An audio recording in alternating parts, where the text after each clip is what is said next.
Soyez bienvenus, nous sommes retrouvés pour ce nouveau numéro d'International.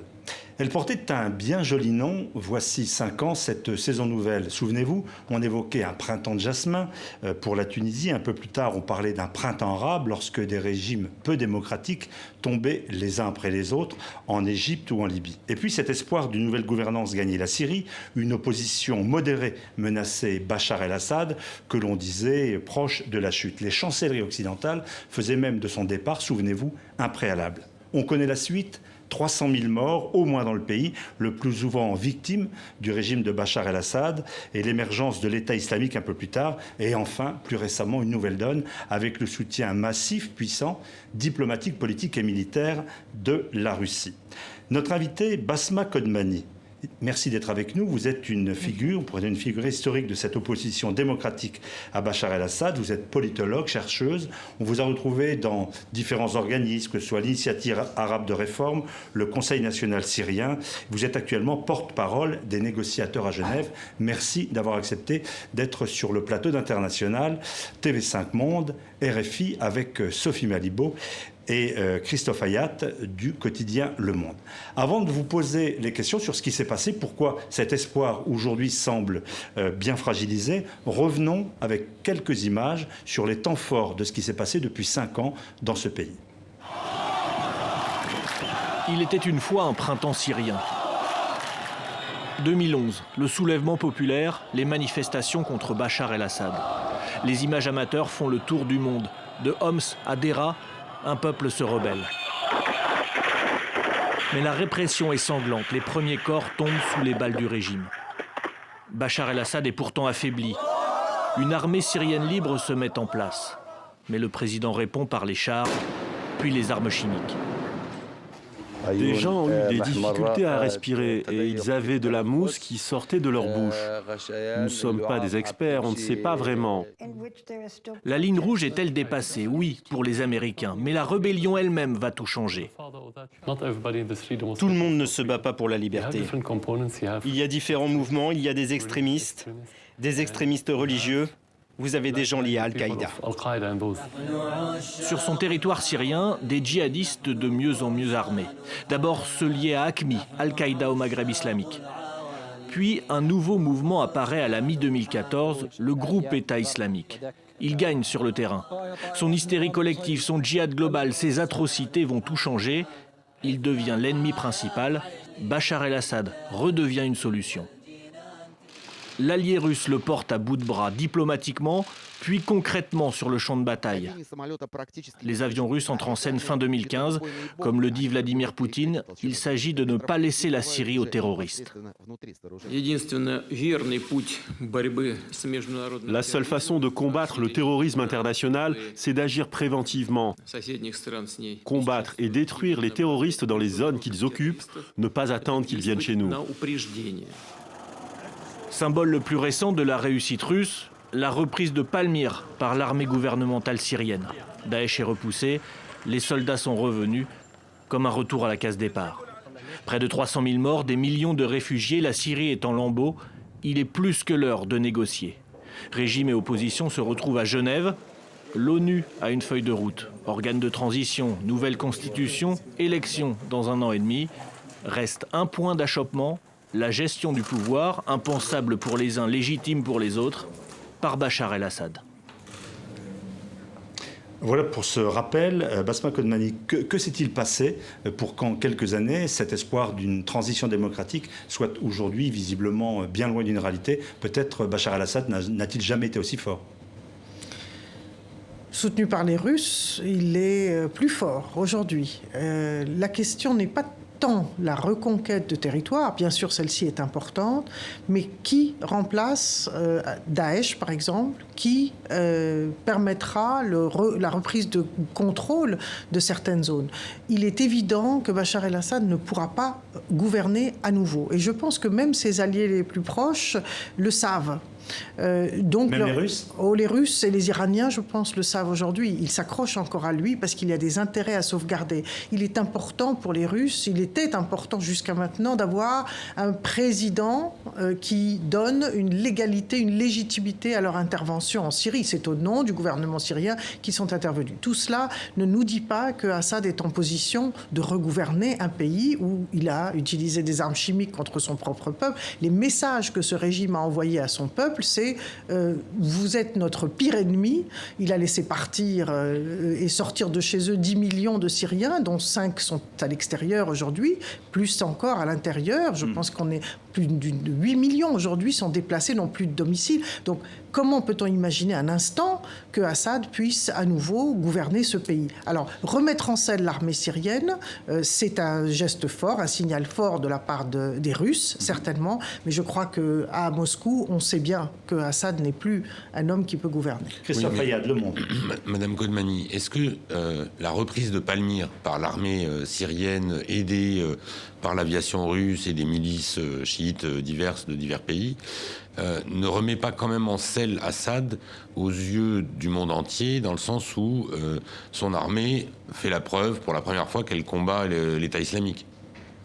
Il est évident que expulser Daesh de Palmyre est une bonne nouvelle. Comme le dit John Kerry, le chef de la diplomatie américaine, il parle de bonnes nouvelles sans pour autant féliciter Bachar. On peut difficilement féliciter Bachar. Le problème n'est pas... le problème est évidemment que l'on se réjouit de la sauvegarde de Palmyre, puisque nous étions en face de fous, en réalité. Daesh, ce n'est pas seulement un mouvement radical, mais c'est un mouvement de personnages, de psychopathes, en réalité. Donc, entre leurs mains, les vestiges de Palmyre était un cauchemar. Cela dit, la libération s'est faite essentiellement par l'armée accompagnée du Hezbollah, accompagnée très largement de milices iraniennes et irakiennes, chiites. Malheureusement, tout cela est complètement confessionnel du côté du régime, et surtout l'aviation russe. Donc la décision, là, elle est celle de l'aviation russe. Elle est celle de la Russie, qui est de dire on va remettre en selle ce régime en montrant dans le lieu le plus symbolique, Palmyre, le plus symbolique qui frappera le monde entier, remettre en selle Assad, c'est un signal politique.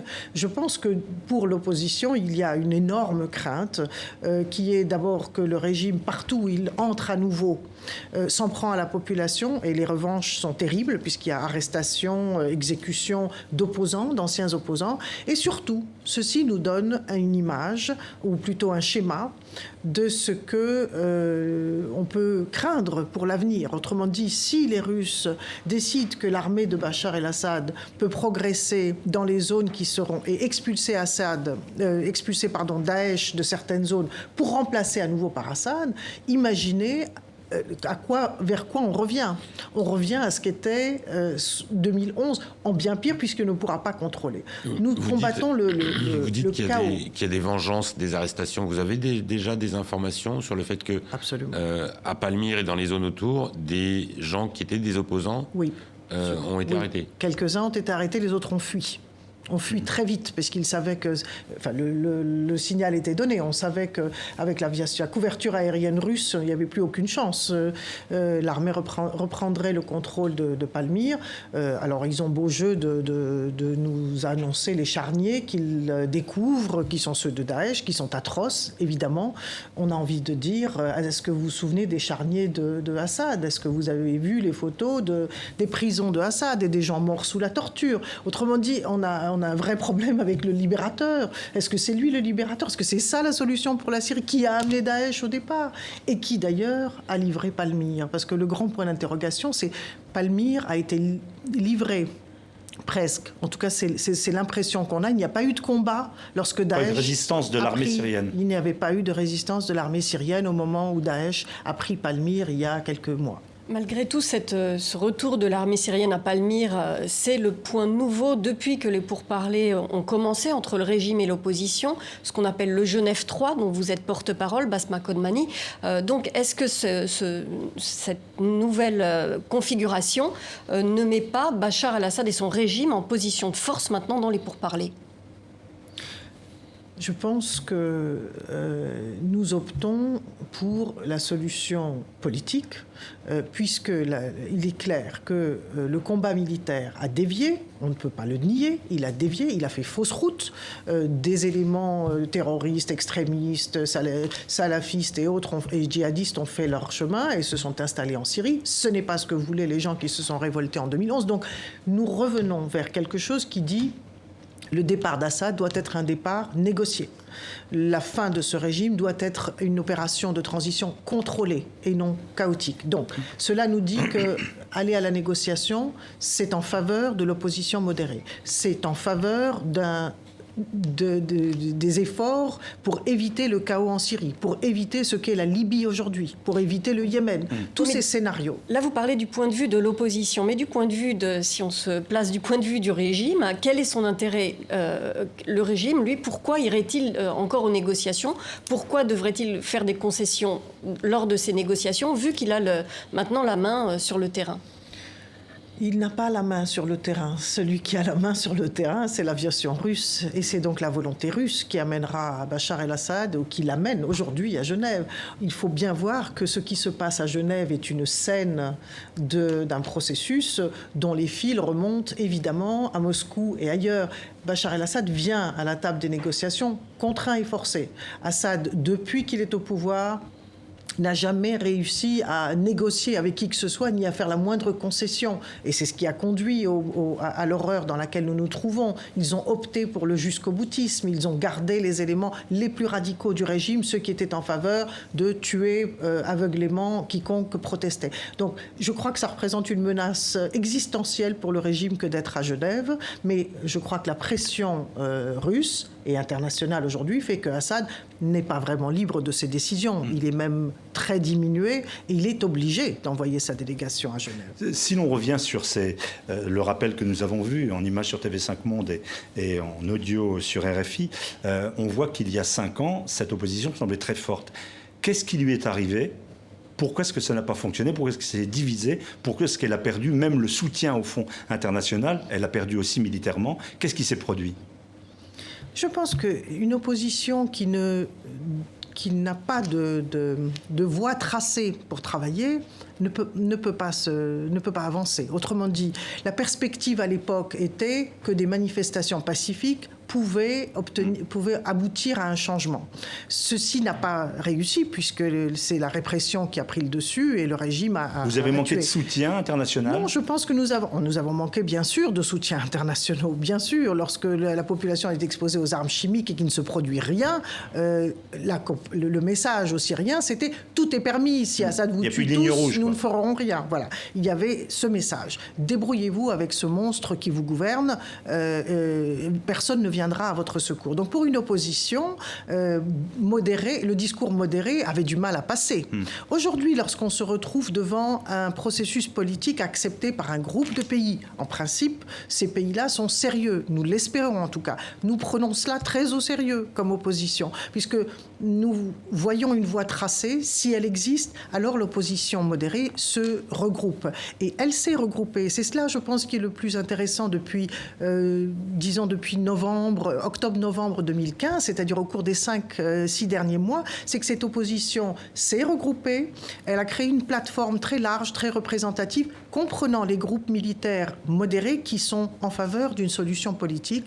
Et la meilleure preuve, c'est que lorsqu'on a décidé d'une cessation des hostilités il y a un mois, eh bien, 100 groupes sur le terrain ont signé et s'y sont conformés et la cessation des hostilités n'a pas été violée par l'opposition. Christophe Ayad.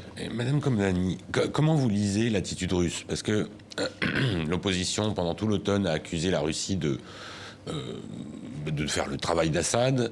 Et puis après, finalement, si les négociations s'ouvrent, c'est grâce à la Russie. Et puis finalement, la Russie a annoncé une sorte de retrait, mais on ne comprend pas, puisqu'apparemment, ils sont toujours sur le terrain. Qu'est-ce que veut Poutine en Syrie, d'après vous? Et est-ce que vous parlez avec lui? Est-ce que vous parlez avec les Russes? Et qu'est-ce qu'ils vous disent qu'ils veulent? Le message russe a été terrible au cours des 6 derniers mois. Depuis octobre, depuis fin septembre, nous avons des bombardements aveugles de la Russie qui ont touché, pour plus de 50%, ont tué des civils.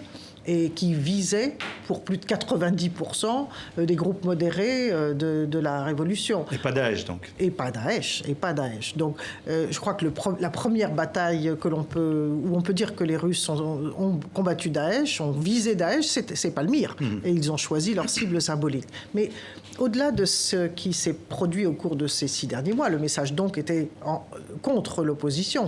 Elle visait à affaiblir l'opposition. Ce message maintenant est un peu brouillé parce que les Russes commencent à dire il faut une transition politique en Syrie. Alors, c'est beaucoup trop tôt pour dire que la Russie envisage une solution qui puisse ramener la stabilité en Syrie. Si il continue à penser qu'Assad peut gouverner, nous n'avons pas de solution en Syrie. Nous n'aurons pas de solution. Est-ce que vous discutez avec eux et qu'est-ce qu'ils vous disent ? Pour l'instant, il y a toujours des contacts avec tous les pays, y compris la Russie. Ces contacts existent. Mais si vous voulez, pendant les 5 dernières années, nous n'avons pas vu d'intention sérieuse de la part de la Russie d'arriver à un compromis en Syrie. C'est-à-dire que beaucoup de gens au sein de l'opposition sont allés à Moscou, ont tout tenté, ont tenté des discussions approfondies avec les Russes. Il n'y avait pas de volonté d'aller dans le sens d'une solution. Et la question de Christophe, pourquoi le soutiennent-ils alors qu'il semble peu fréquentable sur la scène internationale ? Pourquoi ? Quelle est la raison ? Ce sont les bases militaires ? C'est pourquoi ? Non, il y a d'abord... Les Russes avaient une priorité, c'était de marquer le coup. Il ne se passera pas en Syrie ce qui s'est passé en Libye. Nous sommes contre le changement de régime par l'extérieur et nous allons le prouver. Et face à une administration américaine, je crois que la Russie a vu l'occasion d'humilier d'une certaine façon l'Amérique, puisque le but aujourd'hui, et c'est là notre crainte, c'est combattre Daesh, on ne les voit pas très motivés jusque-là, mais humilier les Américains, amener Obama jusqu'au point où il dira « Ah, finalement, je dois serrer la main à Assad » ou bien sans la serrer, je vais admettre qu'Assad est celui qui doit reprendre la main en Syrie. C'est ça notre crainte. Mais justement, est-ce que vous n'avez pas l'impression que, d'une certaine manière, les Russes ont convaincu ou gagné puisque Kerry ne parle plus trop du départ d'Assad, enfin en tout cas il élude le sujet, mais même des pays comme la France, ce n'est plus le sujet prioritaire, et en Europe, la France est relativement isolée. En Allemagne, on dit qu'il faut parler avec Assad, Merkel. On a l'impression que, en fait, Assad n'est plus le problème. Je parle des Occidentaux et du reste de la communauté internationale. Je pense que les pays occidentaux cherchent à une formulation qui permettent d'ouvrir la possibilité à la négociation de se produire. Autrement dit, si l'on va à Genève, l'opposition elle-même ne dit pas, n'a pas le slogan « il faut qu'il s'en aille avant que l'on négocie ». Nous non plus, nous ne disons pas cela. Ça a été dit par M. Alouche, qui est coordinateur, enfin qui fait partie de cette délégation. Oui. Il n'y aura plus de... C'est terminé avec Assad. Ah ben c'est terminé avec Assad. La position de l'opposition est très claire aujourd'hui. La négociation se passera pendant qu'Assad est encore au pouvoir. La transition ne peut pas se produire avec lui. Autrement dit, si l'on se met d'accord sur un plan de sécurité, sur un gouvernement, sur une autorité de transition réelle qui a tous les pouvoirs, si nous nous mettons d'accord sur une nouvelle constitution, une fois que nous avons mis tout cela sur papier, qui va veiller sur cette opération ? Il est évident qu'Assad ne peut pas être celui qui préside à cette transformation du pays. Donc, concrètement, aujourd'hui, c'est une position arrêtée claire. Assad ne peut pas rester au pouvoir pour qu'on puisse demain faire même un plan de sécurité où l'on dit l'opposition va combattre Daesh. Elle va combattre Daesh. Avec quelle promesse ? Vous voyez quoi pour Bachar ? Son exil, éventuellement un jour devant un tribunal international ? Assad est prouvé, mais plus que n'importe lequel de ceux qui ont été jugés par la Cour pénale internationale, comme ayant commis des crimes, et les preuves sont tellement flagrantes qu'elles ne sont même pas discutables. Nous sommes dans une négociation politique.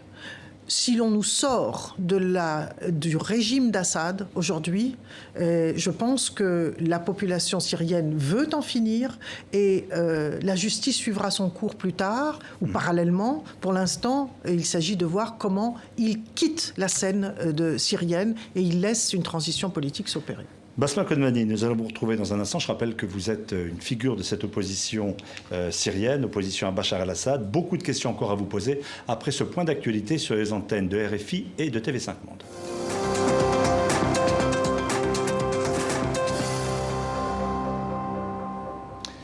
Retour international sur les antennes de RFI et de TV5 Monde. Notre invité aujourd'hui, Basma Kodmani, figure de l'opposition syrienne, de l'opposition à Bachar el-Assad. Avant cette pause, nous parlions des négociations, nous parlions de Genève. Sophie Malibaud. Donc Genève 3 reprend, le nouveau round de négociation reprend en principe à la fin de la semaine prochaine, la semaine qui vient, donc peut-être le 11 avril. Dans quel état d'esprit est-ce que vous retournez là-bas? Est-ce que ce sont les négociations de la dernière chance?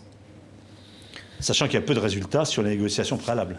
Les deux sessions précédentes, de février et de mars, ont accompli un certain nombre de choses, mais ce ne sont pas des négociations. Nous ne pouvons pas encore parler de négociations réelles. La première visite que nous avons rendue à Genève, ce n'était pas des négociations. Nous étions là pour dire que les questions humanitaires ne sont pas négociables. C'est écrit dans les résolutions du Conseil de sécurité, votées par la Russie elle-même. Nous ne négocierons pas. Il y a donc un progrès qui s'est produit entre février et mars, qui est premièrement un début d'acheminement d'aide humanitaire vers les régions assiégées. Toujours pas de levée de siège. Alors il faut savoir que la demande est tout de même une levée de siège, y compris dans les textes internationaux. Mais allons-y progressivement, si on peut progresser vers une solution de la question humanitaire. Et puis une question de est-ce qu'on cesse les combats sur le terrain? Et là, il y a eu une cessation des hostilités à la veille de la deuxième session qui a eu lieu en mars. Que s'est-il produit en mars? Un constat que la situation humanitaire n'est pas encore bonne, et d'ailleurs elle régresse ces derniers jours. Malheureusement, les rapports sont très mauvais, le régime ne coopère plus, donc on tire la sonnette d'alarme.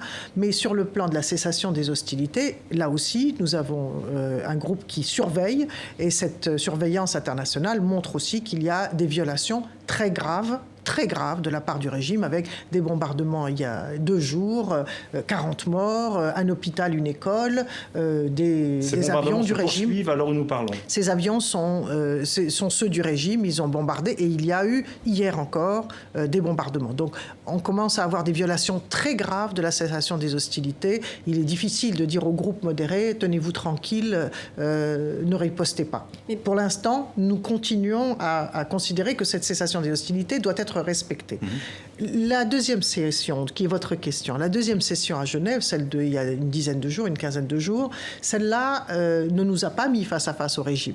L'opposition a demandé qu'il y ait des négociations directes. C'était notre demande. Donc, et le régime a refusé. Très concrètement, Staffan de Mistura, donc l'envoyé spécial des Nations Unies, s'entretient avec les deux délégations séparément. Et vous, ce que vous attendez, c'est d'être face à face. Nous, Staffan de Mistura n'arrive pas à obtenir des deux parties du régime qu'il y ait un programme de négociation, un ordre du jour convenu. Donc il mène ce qu'il appelle des négociations de proximité. Il voit une délégation puis l'autre. À supposer que ceci rapproche les positions, nous en sommes encore aujourd'hui à un refus de la part du régime de négocier la question de la transition politique.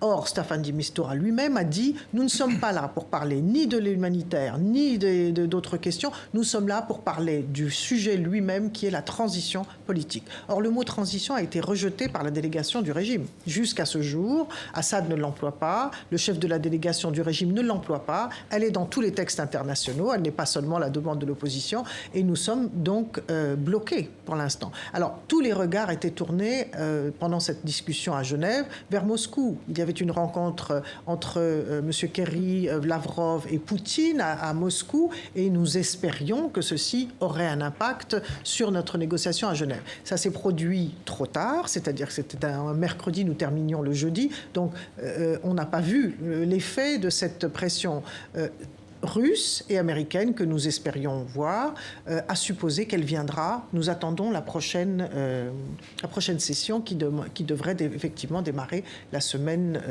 prochaine, enfin dans 8 jours. Vous êtes de l'avis de Riyad Hijab, aussi de la délégation de l'opposition, qui estime qu'il y a un manque de volonté politique des acteurs internationaux? Oui, Riyad Hijab est diplomatique dans son propos. Il faut être très franc. Nous avons une ambiguïté américaine qui nous bloque, qui nous est extrêmement préjudiciable, parce que nous ne savons pas ce que les États-Unis sont en train de discuter avec Moscou. il sort toutes sortes de rumeurs de ces discussions. Il se trouve que nous sommes dans une situation où nous attendons d'avoir une confirmation que les États-Unis sont bien encore sur une position de refus de réhabiliter Assad. Or, les déclarations sont claires. L'administration américaine, dans son ensemble, continue à dire c'est impossible, il ne pourra pas gouverner ce pays. Donc, concrètement, je crois que les États-Unis sont clairs. Il reste à montrer qu'ils peuvent se faire entendre par Moscou. Madame Kodmani, dans ces négociations de Genève, il y a deux délégations, celle du gouvernement, celle de l'opposition. Il y a eu plusieurs tentatives, propositions d'une troisième délégation qui n'a pas été acceptée.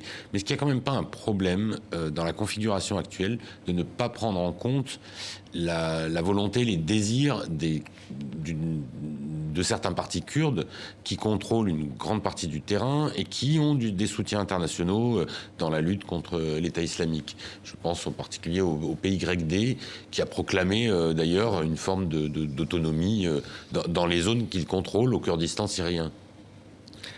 Écoutez, la délégation est issue de cette large plateforme qui représente l'opposition. Au sein de cette plateforme et au sein de la délégation se trouvent des représentants kurdes. Il y a parmi les négociateurs 2 négociateurs qui sont des Kurdes et qui sont issus l'un du Conseil national kurde, l'autre est indépendant, plus proche de la commission de coordination. Tout ça, ce sont un peu la cuisine interne de l'opposition syrienne, mais les Kurdes sont représentés. Ça, c'est un premier point. Le PYD est une force qui n'a pas adhéré à la plateforme et au programme de cette plateforme. Donc nous avions déjà un problème avec le programme du PYD. Le PYD, au début des négociations, se battait contre l'opposition. Donc il faut bien savoir que nous avons là un acteur qui ne peut pas s'identifier à l'opposition. Il était sur le terrain, se battant aux côtés du régime contre l'opposition. Donc on ne voit pas très bien comment on peut les intégrer. Et troisièmement, à la veille même, le jour même le premier jour des négociations à Genève, de cette deuxième session en mars, il déclare qu'ils feront partie d'une fédération, qu'ils sont une entité dans une fédération. Or, il n'y a pas de fédération en Syrie, rien n'a été discuté concernant une fédération, il n'est pas question pour l'instant de discuter ni d'une fédération ni d'autre chose, nous sommes au tout début d'un processus. Donc, nous avons un acteur qui ne se range nulle part. Mais le PYD, en même temps, il contrôle une partie importante du terrain, militairement. Et si on ne l'intègre pas dans un processus, qu'est-ce que devient cette partie de la Syrie ? La partie de la Syrie en question, je vais vous dire, le PYD est très clairement soutenu. Il n'a pas acquis une force tout seul. Il a été soutenu par les États-Unis d'une part et par la Russie d'autre part, et très fortement par la Russie. Or, un acteur comme celui-là, c'est un peu aux acteurs internationaux de nous dire où il va se situer. C'est aux acteurs internationaux d'obtenir de lui qu'il s'engage sur un certain nombre de principes. Qui est l'unité de la Syrie, l'intégrité de la Syrie. Pour nous, ça, c'est un point de départ, y compris, même le régime est d'accord là-dessus, on est d'accord sur rien, on est d'accord sur l'intégrité et l'unité du territoire syrien. Donc pas de fédération en Syrie. Il n'est pas question de parler de cela maintenant, il n'est pas question d'envisager la fédération maintenant. Un État qu'il faut remettre ensemble, qu'il faut recomposer, on ne parle pas de fédération à ce moment-là. C'est également une condition posée par les Turcs ? Non, ce n'est pas une condition qui est posée par les Turcs. Et si les Turcs ne sont pas contents de voir émerger une entité kurde comme nous, il se trouve que nous sommes d'accord. Mais ça n'est pas une exigence turque. Basma Kodmani, on le voit dans l'actualité récente, de très nombreuses capitales dans le monde sont touchées par le terrorisme des fondamentalismes, notamment de l'État islamique. Face à cela, dans l'ordre des priorités, on revient sur un thème que nous évoquions tout à l'heure, est-ce que les capitales occidentales ne disent pas pour l'instant ce régime, au moins c'est un îlot de stabilité, on verra plus tard. C'est-à-dire qu'il y aurait moins d'allant pour soutenir l'opposition dite démocratique par rapport au régime de Bachar el-Assad. Écoutez, je vais vous surprendre, mais pour l'opposition, il y a un danger mortel qui est celui de Daesh. L'opposition modérée sur le terrain combat Daesh et vient d'ailleurs dans le sud d'expulser Daesh de 10 villages sans aide supplémentaire ni couverture aérienne. Ils se sont battus contre Daesh, ils les ont expulsés. Daesh n'est pas aussi fortement implanté au sud qu'il l'est au nord. Mais ça vous donne tout de même une indication très claire que ces groupes-là sont prêts et sont en train de se battre contre Daesh qu'ils considèrent comme un danger mortel. La réponse à Daesh, elle est malheureusement militaire dans un premier temps. Il y a d'autres composantes pour éradiquer Daesh, mais elle est militaire. Et l'opposition l'a compris. Donc elle a compris que la lutte contre le régime d'Assad est politique. C'est politiquement qu'on peut faire partir Bachar el-Assad et c'est militairement qu'il faut se battre contre Daesh. Donc vous avez deux ennemis en quelque sorte. Nous avons bien sûr plus que deux ennemis, puisque nous avons le Hezbollah, l'Iran, les milices qu'ils ont déployées sur le terrain, nous avons Al-Nusra et nous avons Daesh. Et l'opposition modérée est claire sur tous ces groupes, y compris Al-Nusra. On dit « Ah oui, mais Al-Nusra fait partie de... » Non, elle ne fait pas partie de l'opposition. On veut la combattre. Il y a des groupes au sein de l'opposition dite modérée, il y a des groupes salafistes soutenus par l'Arabie saoudite qui ont une idéologie finalement assez proche de Daesh. Comment est-ce que tout cela est compatible? Est-ce que c'est pas ça qui jette le trouble un petit peu sur cette opposition et c'est pas ça qui explique quelquefois le manque de soutien qu'elle recueille? Certainement, cette image a complètement brouillé celle de l'opposition et a nui aux forces modérées. Les forces modérées n'ont pas été soutenues comme elles auraient dû l'être. Elle a été débordée par des groupes extrémistes et djihadistes et salafistes. Toute cette évolution, et c'est là que j'indiquais tout à l'heure, que cette déviation, c'est celle-là que l'on cherche à corriger par le processus politique aujourd'hui. Ces groupes ont été financés. Ce que l'on espère, c'est que les sources de financement, qui sont plutôt privées que gouvernementales d'ailleurs, de la part des pays du Golfe, ce sont des réseaux qui sont réactivés. Ils ont servi en Afghanistan, ils ont servi en Bosnie, les voilà qui servent à nouveau malheureusement en Syrie. Donc il faut absolument les interrompre, ces réseaux. Mais si l'on a un projet politique, les éléments qui ont rejoint ces groupes parce qu'il y avait de l'argent, croyez-moi, ils n'ont qu'une envie, c'est revenir et retrouver et arrêter de combattre puisqu'ils meurent tous les jours. Christophe Ayad. Madame Komnani, Philippe parlait tout à l'heure de la menace terroriste en Europe. Il y a eu Paris, il y a eu Bruxelles. On sait que des gens sont venus de Syrie pour frapper au cœur de l'Europe. Il y a eu aussi la crise des migrants et des réfugiés à l'automne dernier. Est-ce que et aujourd'hui se met en place un système où les réfugiés ou les candidats à l'asile plutôt essentiellement syriens, enfin majoritairement syriens, venant par la fameuse route des Balkans qui démarre en Turquie et qui arrive en Grèce, aujourd'hui c'est fermé. Il y a tout un mécanisme en place qui doit se mettre en place d'ailleurs demain pour envoyer les réfugiés en Turquie. Est-ce que vous avez peur que les Syriens en exil, réfugiés, fassent les frais de toute cette affaire et terminent dans des impasses au Liban, en Jordanie, dans des camps en Turquie, etc. Et combien de millions de Syriens vont devoir un jour rentrer chez eux? Est-ce qu'il est possible qu'ils rentrent chez eux? Le faire, oui. Bien sûr qu'ils font les frais de tous, ces réfugiés. Puisqu'ils sont réfugiés 2 ou 3 fois déjà depuis le début du conflit. Ils ont dû quitter la Syrie, ils se sont retrouvés dans les pays voisins, puis ils ont revoyagé, parfois à pied, à bateau, en nageant, pour arriver vers des territoires où ils peuvent vivre en sécurité. Cette population est une catastrophe, d'abord pour les Syriens, et ensuite une question ingérable pour l'Europe. Je veux dire, si aujourd'hui on admet 300 000 réfugiés, ils sont 3 millions à attendre. Donc la solution, il est évident qu'il faut, je pense que l'Europe paye le prix elle-même de la non-action en Syrie, de la non-gestion de la crise syrienne de manière sérieuse. Les Américains ont démissionné de cette question syrienne pratiquement. M. Obama ne veut pas se mouiller, il ne veut pas prendre de risques. Or, c'est l'Europe qui paye le prix. Et là où l'Europe a tout de même été assez molle, pour ne pas dire passive, c'est justement de ne pas avoir, de ne pas s'être exprimée plus fortement, de ne pas avoir pesé plus lourdement. Vous attendiez quoi de l'Europe? Vous attendiez quoi exactement? Écoutez, il y a une question numéro 1, c'est la protection des civils en Syrie. Cette question, personne n'y a jamais répondu en 5 ans. On peut tout faire contre la population civile syrienne sans conséquence. La conséquence, c'est qu'ils s'en vont, les pauvres. Ils quittent le territoire où ils sont bombardés tous les jours, où on leur envoie des barils d'explosifs, ou bien des armes chimiques, ou bien du chlore, ou bien des missiles. Mais les Européens auraient pu intervenir militairement, alors? Il y a une question, celle de la protection des civils. Comment protège-t-on les civils? Eh bien, on a connu dans d'autres régions du monde des zones protégées, des zones d'exclusion aérienne, des zones où on peut conserver une population qui vit en sécurité. C'est ce que demandent les Syriens. Madame Merkel l'a demandé il y a peu de temps. Hillary Clinton, dans sa campagne électorale, parle elle aussi de zones protégées. Donc, chaque fois que l'on dit il faut une zone protégée, ah mais non, mais ça va être la Libye. Mais attendez, la Libye, elle a connu un changement de régime violent, et ça n'est pas le scénario que l'on veut en Syrie. Mais entre le scénario violent qui déloge par la force Kadhafi ou Assad demain en Syrie, et celui de protéger, d'offrir un territoire où la population peut se réfugier, il y a tout de même une réflexion à mener, non? Et quand vous avez vu Federica Mogherini venir à Genève... La haute représentante de la diplomatie européenne. Exactement. Qu'est-ce que vous en avez pensé de sa façon Nous avons exprimé notre mécontentement, nous lui avons adressé une lettre de plainte, nous avons alerté contre le risque de considérer que le régime considère le processus de Genève comme le moyen de se faire réhabiliter internationalement et de se reconstruire une respectabilité. Le simple fait d'être à Genève sans la moindre concession lui a valu de rencontrer la haute représentante de la politique étrangère européenne. Donc nous nous sommes exprimés très clairement auprès de Mme Mogherini et des pays membres, bien sûr. Ces réfugiés syriens qui sont 1 million en Allemagne à peu près, par exemple, 2 à 3 millions en Turquie, 1,5 million au Liban, est-ce qu'ils vont rentrer un jour dans leur pays ? Écoutez, beaucoup d'entre eux, quand on les interroge, disent qu'ils veulent rentrer.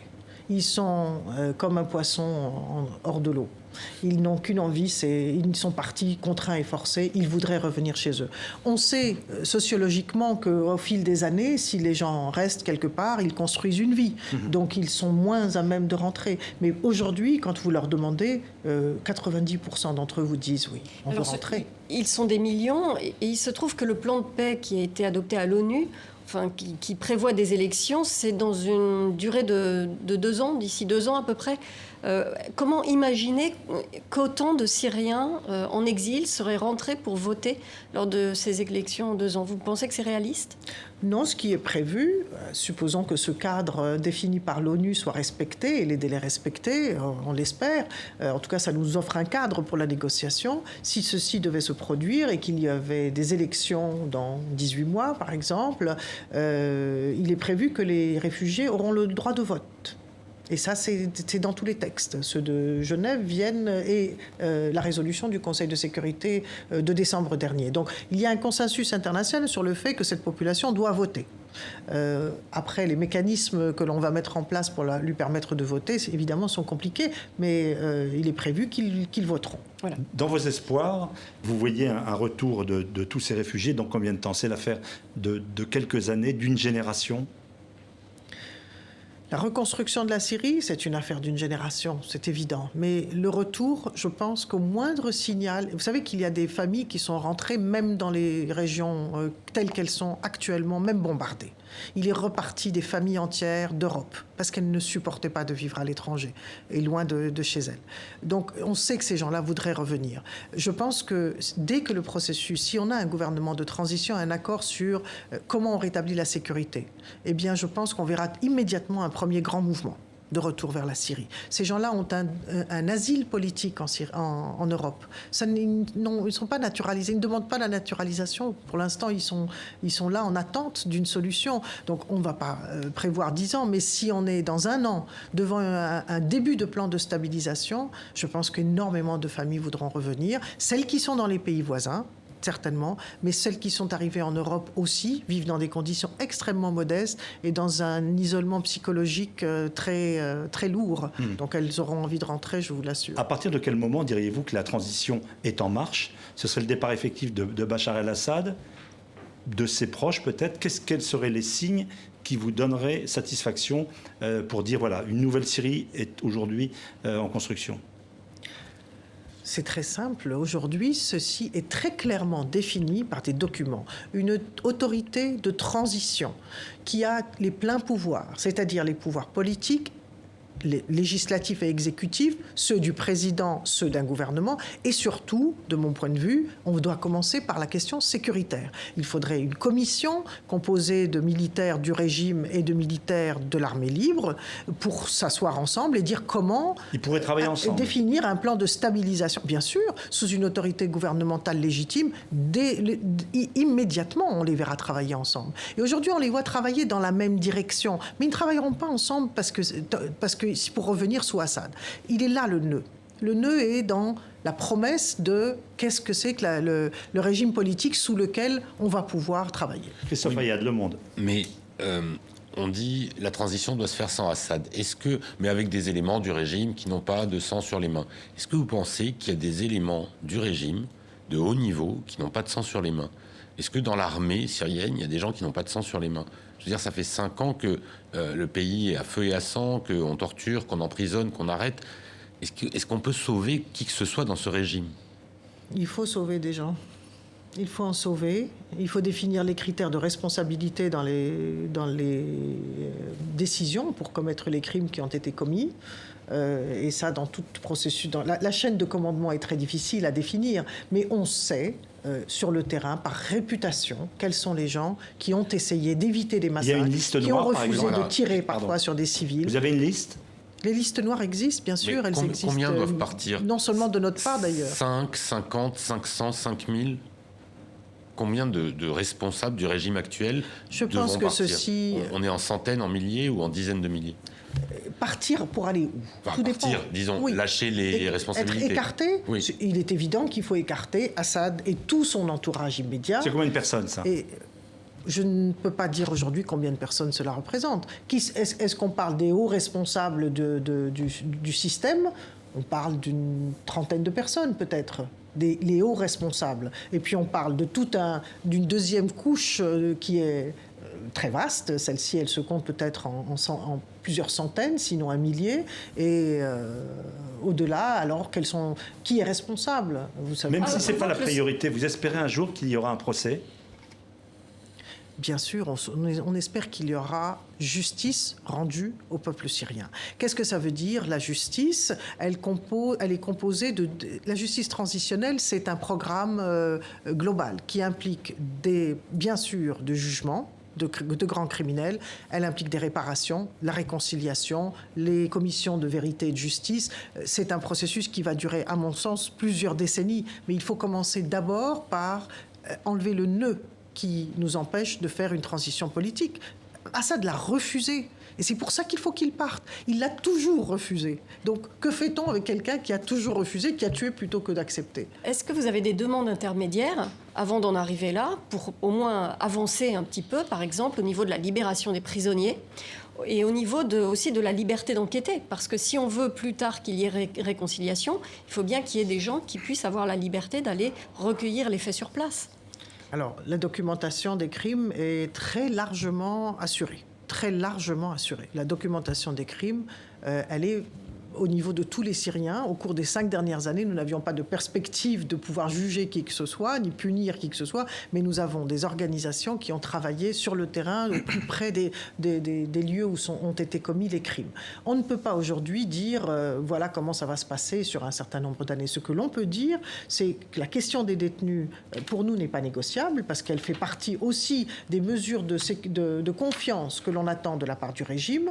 Et on a mis l'accent pendant les discussions sur cette question. Il n'y a pas, à la différence de la question humanitaire, il n'y a pas pour l'instant de mécanisme international pour traiter la question des réfugiés. Nous avons attiré l'attention de Staffan de Mistura sur cette question et il s'est engagé à en faire une priorité. Nous avons commencé cette émission en rappelant ce qui s'était passé depuis 5 années dans ce qu'on a appelé le printemps arabe. Comment percevez-vous cette expression aujourd'hui ? Comme un grand mouvement de l'histoire inévitable. C'est-à-dire qu'on passera par encore du désordre, de la violence, une situation peut-être incontrôlée pendant quelque temps. Mais dire que l'on regrette un instant d'avoir défié ces régimes, je crois qu'aucun citoyen arabe d'aucun pays qui veut cesser de vivre comme des animaux qui craintifs vis-à-vis de dictateurs, c'est un grand mouvement de l'histoire et nous sommes dans un cycle qui nous amènera, j'espère, vers quelque chose de meilleur dans quelque temps. Basma Konami, merci d'avoir été l'invité d'International aujourd'hui sur les antennes de RFI de TV5 Monde, émission réalisée en partenariat avec notre confrère Le Monde. Je rappelle que vous êtes une figure de l'opposition à Bachar el-Assad, de cette opposition qui négocie actuellement notamment à Genève. Merci d'avoir été avec nous. Excellente suite de programme sur les antennes de RFI et de TV5 Monde.